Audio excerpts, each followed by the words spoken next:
وإذا قرئ القرآن فاستمعوا له وأنصتوا لعلكم ترحمون. أعوذ بالله من الشيطان الرجيم. بسم الله الرحمن الرحيم. لن تنالوا البر حتى تنفقوا مما تحبون وما تنفقوا من شيء فإن الله به عليم. كل الطعام كان حلا لبني إسرائيل إلا ما حرم إسرائيل على نفسه من قبل أن تنزل التوراة. قل فأتوا بالتوراة فاتلوها إن كنتم صادقين. فمن افترى على الله الكذب من بعد ذلك فأولئك هم الظالمون. قل صدق الله فاتبعوا ملة إبراهيم حنيفا وما كان من المشركين. إن أول بيت وضع للناس للذي ببكة مباركا وهدى للعالمين. فيه آيات بينات مقام إبراهيم ومن دخله كان آمنا. ولله على الناس حج البيت من استطاع إليه سبيلا ومن كفر فإن الله غني عن العالمين. قل يا أهل الكتاب لم تكفرون بآيات الله والله شهيد على ما تعملون. قل يا أهل الكتاب لم تصدون عن سبيل الله من آمن تبغونها عوجا وأنتم شهداء وما الله بغافل عما تعملون. يا أيها الذين آمنوا إن تطيعوا فريقا من الذين أوتوا الكتاب يردوكم بعد إيمانكم كافرين.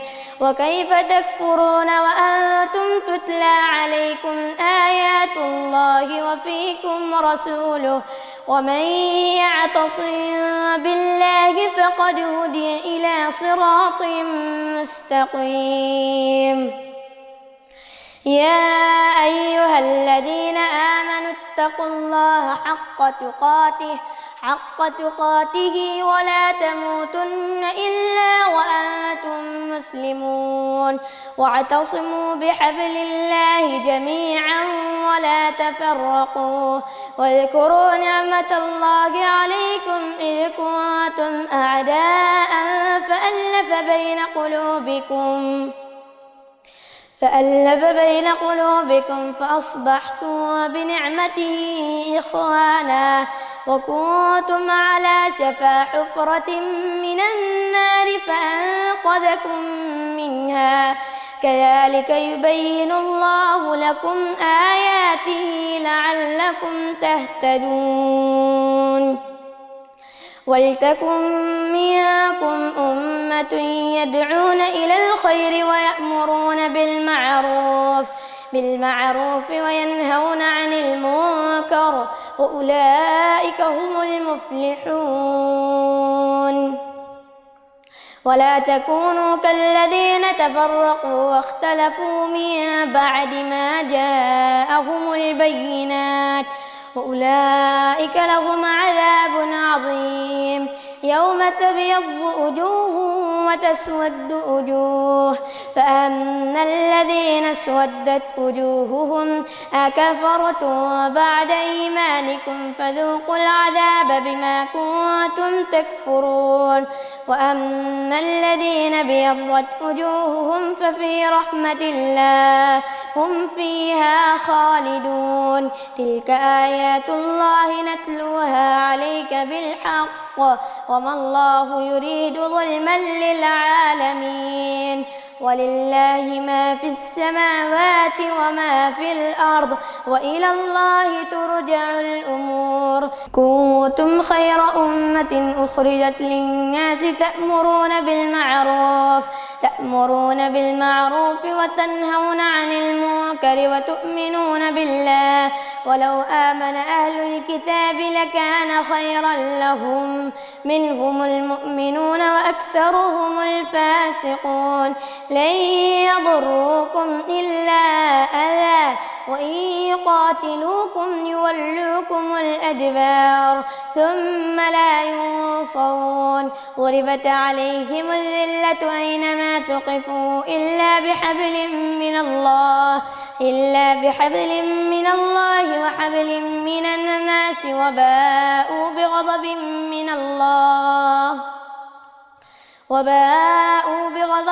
من الله وضربت عليهم المسكنة ذلك بأنهم كانوا يكفرون بآيات الله ويقتلون الأنبياء بغير حق ذلك بما عصوا وكانوا يعتدون ليسوا سواء من أهل الكتاب أمة قائمة يتلون آيات الله آناء الليل وهم يسجدون يؤمنون بالله واليوم الآخر ويأمرون بالمعروف وينهون عن المنكر ويسارعون في الخيرات وأولئك من الصالحين وما يفعلوا من خير فلن يكفروه والله عليم بالمتقين إن الذين كفروا لن تغني عنهم أموالهم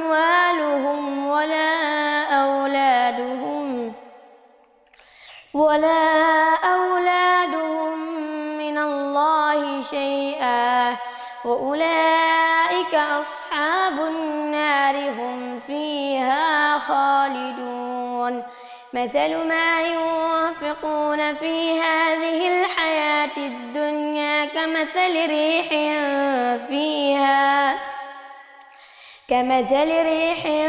فيها صر أصابت حرث قوم ظلموا أنفسهم فأهلكته وما ظلمهم الله ولكن أنفسهم يظلمون يا أيها الذين آمنوا لا تتخذوا بطانة من دونكم لا يألونكم خبالا ودوا ما عنتم قد بدت البغضاء من أفواههم وما تخفي صدورهم أكبر قد بينا لكم الآيات إن كنتم تعقلون ها أنتم أولئك تحبونهم ولا يحبونكم وتؤمنون بالكتاب كله وإذا لقوكم قالوا آمنا وإذا خلوا عضوا عليكم الأنامل من الغيظ قل موتوا بغيظكم إن الله عليم بذات الصدور إن تمسسكم حسنة تسؤهم وإن تصبكم سيئة يفرحوا بها وإن تصبروا وتتقوا لا يضركم كيدهم شيئا إن الله بما يعملون محيط وإذ غدوت من أهلك تبوئ المؤمنين مقاعد للقتال والله سميع عليم. إذ هم الطائفتان منكم أن تفشلا والله وليهما وعلى الله فليتوكل المؤمنون. ولقد نصركم الله ببدر وأنتم أذلة فاتقوا الله لعلكم تشكرون. إذ تقول للمؤمنين ألن يكفيكم أن يمدكم ربكم بثلاثة آلاف من الملائكة منزلين بلى إن تصبروا وتتقوا ويأتوكم من فورهم هذا يمددكم ربكم بخمسة آلاف من الملائكة مسومين. وما جعله الله إلا بشرى لكم ولتطمئن قلوبكم به وما النصر إلا من عند الله العزيز الحكيم. ليقطع طرفا من الذين كفروا أو يكبتهم فينقلبوا خائبين. ليس لك من الأمر شيء أو يتوب عليهم أو يعذبهم فإنهم ظالمون. ولله ما في السماوات وما في الأرض يغفر لمن يشاء ويعذب من يشاء والله غفور رحيم.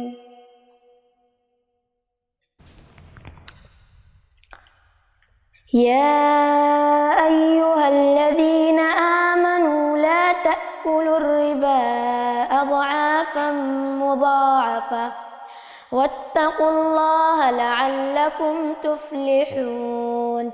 واتقوا النار التي أعدت للكافرين وأطيعوا الله والرسول لعلكم ترحمون.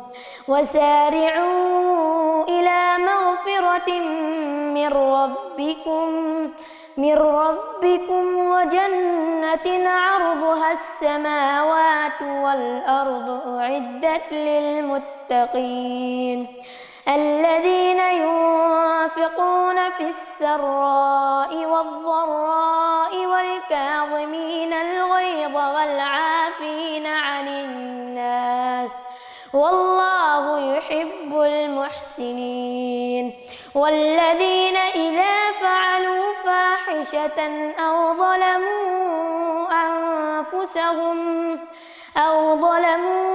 أنفسهم ذكروا الله فاستغفروا لذنوبهم ومن يغفر الذنوب إلا الله ولم يصروا على ما فعلوا وهم يعلمون.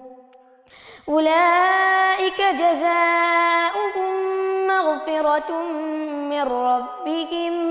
من ربهم وجنات تجري من تحتها الأنهار خالدين فيها ونعم أجر العاملين. قد خلت من قبلكم سنن فسيروا في الأرض فانظروا كيف كان عاقبة المكذبين. هذا بيان للناس وهدى وموعظة للمتقين. ولا تهنوا ولا تحزنوا وأنتم الأعلون إن كنتم مؤمنين. إن يمسسكم قرح فقد مس القوم قرح مثله وتلك الأيام نداولها بين الناس وليعلم الله الذين آمنوا ويتخذ منكم شهداء والله لا يحب الظالمين. وليمحص الله الذين آمنوا ويمحق الكافرين. أم حسبتم أن تدخلوا الجنة ولما يعلم الله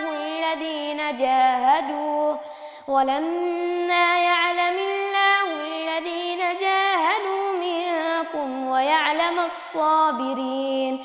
ولقد كنتم تمنون الموت من قبل أن تلقوه فقد رأيتموه وأنتم تنظرون. وما محمد إلا رسول قد خلت من قبله الرسل أفإن مات أو قتلا انقلبتم على أعقابكم ومن ينقلب على عقبيه فلن يضر الله شيئا وسيجزي الله الشاكرين.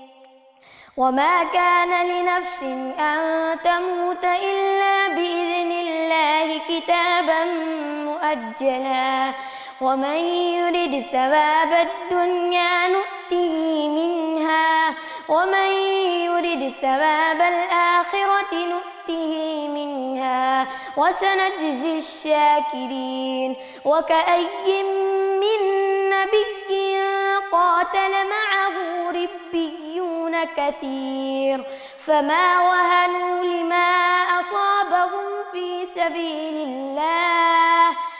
سبيل الله وما ضعفوا وما استكانوا والله يحب الصابرين. وما كان قولهم إلا أن قالوا ربنا اغفر لنا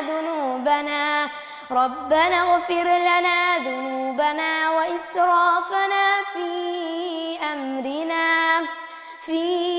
أمرنا وثبت أقدامنا وانصرنا على القوم الكافرين.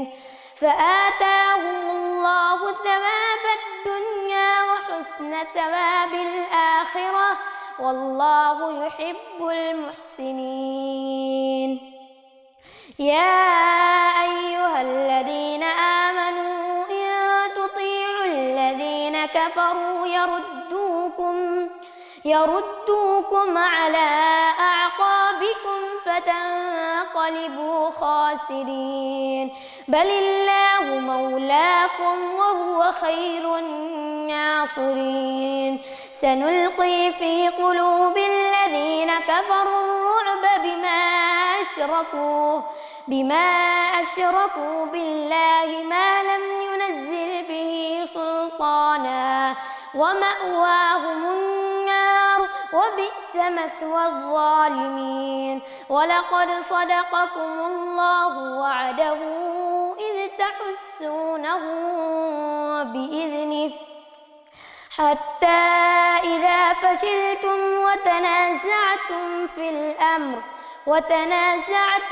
الأمر وعصيتم من بعد ما أراكم ما تحبون منكم من يريد الدنيا ومنكم من يريد الآخرة ثم صرفكم عنهم ليبتليكم ولقد عفا عنكم والله ذو فضل على المؤمنين إذ تصعدون ولا تلؤون على أحد والرسول يدعوكم في أخراكم فأثابكم غما بغم لكي لا تحزنوا على ما فاتكم ولا ما أصابكم والله خبير بما تعملون. ثم أنزل عليكم من بعد الغم أمنة نعاسا يغشى طائفة منكم وطائفة قد أهمتهم أنفسهم يظنون بالله غير الحق ظن الجاهلية يقولون هل لنا من الأمر من شيء قل إن الأمر كله لله يخفون في أنفسهم ما لا يبدون لك يقولون لو كان لنا من الأمر شيء ما قتلنا هاهنا قل لو كنتم في بيوتكم لبرز الذين كتب عليهم القتل إلى مضاجعهم وليبتلي الله ما في صدوركم وليمحص ما في قلوبكم والله عليم بذات الصدور إن الذين تولوا منكم يوم التقى الجمعان إنما استزلهم الشيطان ببعض ما كسبوا ولقد عفى الله عنهم إن الله غفور حليم يا أيها الذين آمنوا لا تكونوا كالذين كفروا وقالوا لإخوانهم إذا ضربوا في الأرض أو كانوا غزا لو كانوا عندنا ما ماتوا وما قتلوا ليجعل الله ذلك حسرة في قلوبهم والله يحيي ويميت والله بما تعملون بصير ولئن قتلتم في سبيل الله أو متم لمغفرة من الله ورحمة خير مما يجمعون ولئن متم أو قتلتم لإلى الله تحشرون فبما رحمة من الله لنت لهم ولو كنت فظا غليظ القلب لانفضوا من حولك فاعف عنهم واستغفر لهم وشاورهم في الأمر فإذا عزمت فتوكل على الله إن الله يحب المتوكلين إن ينصركم الله فلا غالب لكم وإن يخذلكم فمن ذا الذي ينصركم من بعده وعلى الله فليتوكل المؤمنون وما كان لنبي أن يغل ومن يغل يأت بما غل يوم القيامة ثم توفى كل نفس ما كسبت وهم لا يظلمون أفمن اتبع رضوان الله كمن باء بسخط من الله ومأواه جهنم وبئس المصير هم درجات عند الله والله بصير بما يعملون لقد من الله على المؤمنين إذ بعث فيهم رسولا من أنفسهم يتلو عليهم آياته ويزكيهم ويعلمهم الكتاب والحكمة وإن كانوا من قبل لفي ضلال مبين أولما أصابتكم مصيبة قد أصبتم مثليها قلتم أنى هذا قل هو من عند أنفسكم إن الله على كل شيء قدير. وما أصابكم يوم التقى الجمعان فبإذن الله وليعلم الذين نافقوا. وقيل لهم تعالوا قاتلوا في سبيل الله أو ادفعوا. قالوا لو نعلم قتالا لاتبعناكم هم للكفر يومئذ أقرب منهم للإيمان يقولون بأفواههم ما ليس في قلوبهم والله أعلم بما يكتمون. الذين قالوا لإخوانهم وقعدوا لو أطاعونا ما قتلوا قل فادرءوا عن أنفسكم الموت إن كنتم صادقين. ولا تحسبن الذين قتلوا في سبيل الله أمواتا بل أحياء عند ربهم يرزقون فرحين بما آتاهم الله من فضله ويستبشرون بالذين لم يلحقوا بهم من خلفهم ألا خوف عليهم ولا هم يحزنون يستبشرون بنعمة من الله وفضل وأن الله لا يضيع أجر المؤمنين.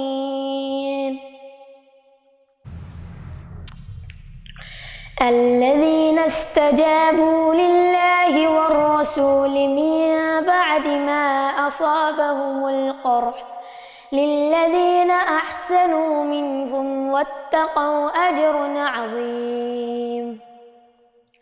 الذين قال لهم الناس إن الناس قد جمعوا لكم فاخشوهم فزادهم إيمانا وقالوا حسبنا الله ونعم الوكيل. فانقلبوا بنعمة من الله وفضل لم يمسسهم سوء واتبعوا رضوان الله والله ذو فضل عظيم. إنما ذلكم الشيطان يخوف أولياءه فلا تخافوهم وخافون إن كنتم مؤمنين. ولا يحزنك الذين يسارعون في الكفر إنهم لن يضروا الله شيئا يريد الله ألا يجعل لهم حظا في الآخرة ولهم عذاب عظيم. إن الذين اشتروا الكفر بالإيمان لن يضروا الله شيئا ولهم عذاب أليم. ولا يحسبن الذين كفروا أنما نملي لهم خير لأنفسهم إنما نملي لهم ليزدادوا إثما ولهم عذاب مهين. ما كان الله ليذر المؤمنين على ما أنتم عليه حتى يميز الخبيث من الطيب وما كان الله ليطلعكم على الغيب ولكن الله يجتبي من رسله من يشاء فآمنوا بالله ورسله وإن تؤمنوا وتتقوا فلكم أجر عظيم. ولا يحسبن الذين يبخلون بما آتاهم الله من فضله هو خيرا لهم بل هو شر لهم سيطوقون ما بخلوا به يوم القيامة ولله ميراث السماوات والأرض والله بما تعملون خبير. لقد سمع الله قول الذين قالوا إن الله فقير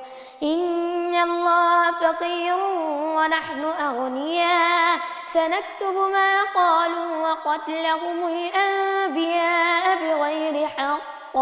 بغير حق ونقول ذوقوا عذاب الحريق ذلك بما قدمت أيديكم وأن الله ليس بظلام للعبيد الذين قالوا إن الله عهد إلينا ألا نؤمن لرسول حتى يأتينا بقربان تأكله النار قل قد جاءكم رسل من قبلي بالبينات وبالذي قلتم فلم قتلتموهم إن كنتم صادقين فإن كذبوك فقد كذب رسل من قبلك جاءوا بالبينات والزبر والكتاب المنير كل نفس ذائقة الموت وإنما توفون أجوركم يوم القيامة فمن زحزح عن النار وأدخل الجنة فقد فاز وما الحياة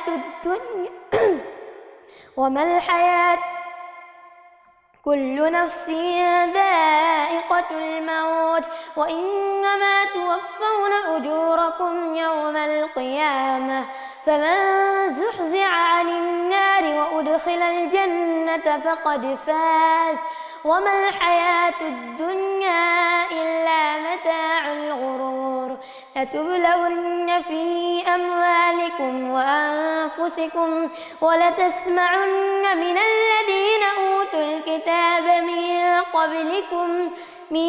قبلكم ومن الذين أشركوا أذى كثيرا وإن تصبروا وتتقوا فإن ذلك من عزم الأمور وإذ أخذ الله ميثاق الذين أوتوا الكتاب لتبيننه للناس ولا تكتمونه فنبذوه وراء ظهورهم واشتروا به ثمنا قليلا فبئس ما يشترون لا تحسبن الذين يفرحون بما أتوا ويحبون أن يحمدوا بما لم يفعلوا فلا تحسبنهم بمفازة من العذاب ولهم عذاب أليم ولله ملك السماوات والأرض والله على كل شيء قدير إن في خلق السماوات والأرض واختلاف الليل والنهار لآيات لأولي الألباب الذين يذكرون الله قياما وقعودا وعلى جنوبهم ويتفكرون في خلق السماوات والأرض ربنا ما خلقت هذا باطلا سبحانك فقنا عذاب النار ربنا إنك من تدخل النار فقد أخزيته وما للظالمين من أنصار ربنا إننا سمعنا مناديا ينادي للإيمان أن آمنوا بربكم فآمنا ربنا فاغفر لنا ذنوبنا وكفر عنا سيئاتنا وتوفنا مع الأبرار ربنا وآتنا ما وعدتنا على رسلك ولا تخزنا يوم القيامة إنك لا تخلف الميعاد فاستجاب لهم ربهم أني لا أضيع عمل عامل منكم من ذكر أو أنثى بعضكم من بعض فالذين هاجروا وأخرجوا من ديارهم وأوذوا في في سبيلي وقتلوا لأكفرن عنهم سيئاتهم ولأدخلنهم جنات تجري من تحتها الأنهار ثوابا من عند الله والله عنده حسن الثواب. لا يغرنك تقلب الذين كفروا في البلاد متاع قليل ثم مأواهم جهنم وبئس المهاد. لكن الذين اتقوا ربهم لهم جنات تجري من تحتها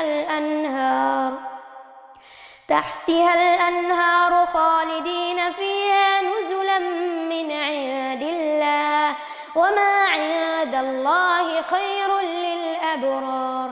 وإن من أهل الكتاب لمن يؤمن بالله وما أنزل إليكم وما أنزل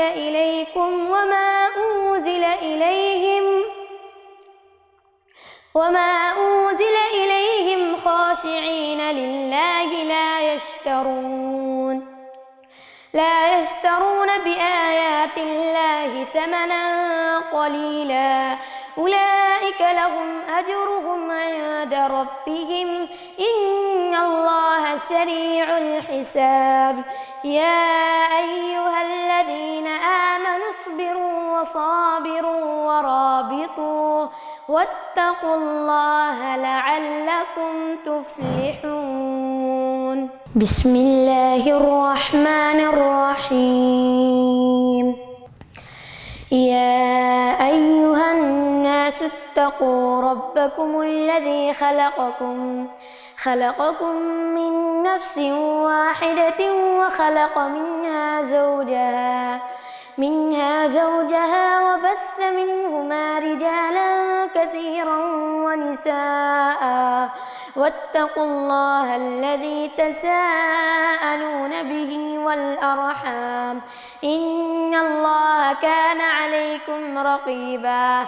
وآتوا اليتامى أموالهم ولا تتبدلوا الخبيث بالطيب ولا تأكلوا أموالهم إلى أموالكم إنه كان حوبا كبيرا.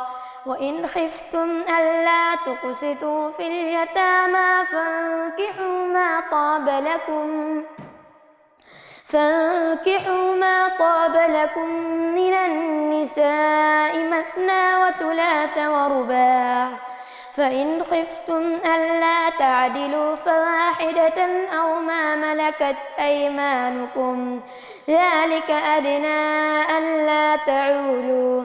وآتوا النساء صدقاتهن نحلة فإن طبن لكم عن شيء منه نفسا فكلوه هنيئا مريئا. ولا تؤتوا السفهاء أموالكم التي جعل الله لكم قياما وارزقوهم فيها واكسوهم وقولوا لهم قولا معروفا. وابتلوا اليتامى حتى إذا بلغوا النكاح فإن آنستم منهم رشدا فادفعوا إليهم أموالهم ولا تأكلوها إسرافا وبدارا أن يكبروا. ومن كان غنيا فليستعفف ومن كان فقيرا فليأكل بالمعروف. فإذا دفعتم إليهم أموالهم فأشهدوا عليهم وكفى بالله حسيبا. للرجال نصيب مما ترك الوالدان والأقربون وللنساء نصيب مما ترك الوالدان والأقربون مما قل منه أو كثر نصيبا مفروضا وإذا حضر القسمة أولو القربى واليتامى والمساكين فارزقوهم منه وقولوا لهم قولا معروفا وليخشى الذين لو تركوا من خلفهم ذرية ضعافا خافوا عليهم فليتقوا الله وليقولوا قولا سديدا إن الذين يأكلون أموال اليتامى ظلما إنما يأكلون في بطونهم نارا وسيصلون سعيرا يوصيكم الله في أولادكم للذكر مثل حظ الأنثيين فإن كن نساء فوق 2 فلهن ثلثا ما ترك وإن كانت واحدة فلها النصف ولأبويه لكل واحد منهما السدس مما ترك إن كان له ولد فإن لم يكن له ولد وورثه أبواه فلأمه الثلث فإن كان له إخوة فلأمه السدس من بعد وصية يوصي بها أو دين آباؤكم وأبناؤكم لا تدرون أيهم أقرب لكم نفعا فريضة من الله إن الله كان عليما حكيما ولكم نصف ما ترك أزواجكم إن لم يكن لهن ولد فإن كان لهن ولد فلكم الربع مما تركن من بعد وصية يوصين بها أو دين ولهن الربع مما تركتم إن لم يكن لكم ولد فإن كان لكم ولد فلهن الثمن مما تركتم من بعد وصية توصون بها أو دين وإن كان رجل يورث كلالة أو امرأة وله أخ أو أخت فلكل واحد منهما السدس فإن كانوا أكثر من ذلك فهم شركاء في الثلث من بعد وصية يوصى بها أو دين غير مضار وصية من الله والله عليم حليم تلك حدود الله ومن يطع الله ورسوله يدخله جنات تجري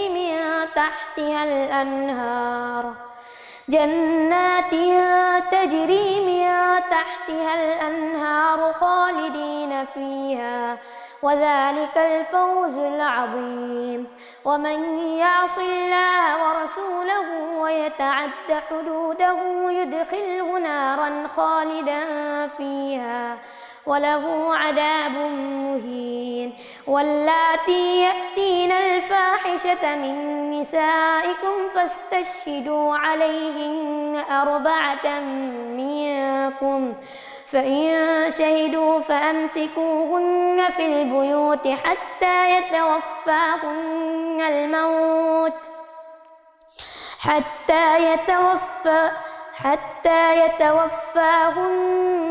الموت أو يجعل الله لهن سبيلا واللذان يأتيانها منكم فآذوهما فإن تابا وأصلحا فأعرضوا عنهما إن الله كان توابا رحيما إنما التوبة على الله للذين يعملون السوء بجهالة بجهالة ثم يتوبون من قريب فأولئك يتوب الله عليهم وكان الله عليما حكيما.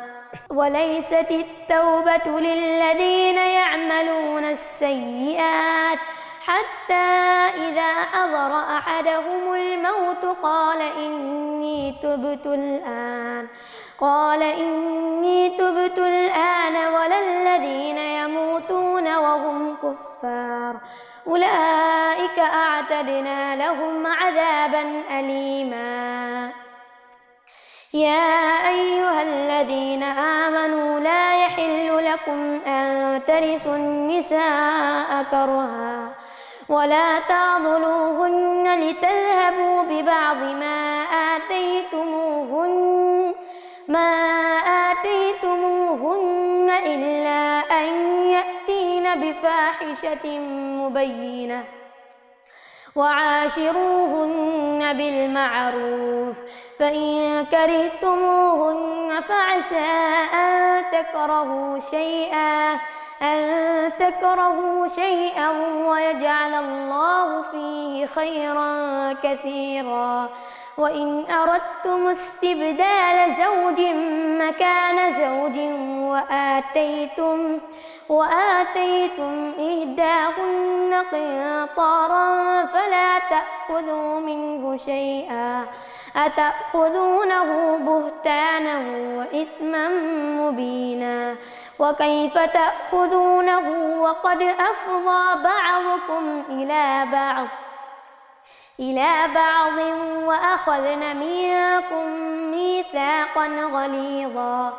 ولا تنكحوا ما نكح آباؤكم من النساء إلا ما قد سلف إنه كان فاحشة ومقتا وساء سبيلا. حرمت عليكم أمهاتكم وبناتكم وأخواتكم وعماتكم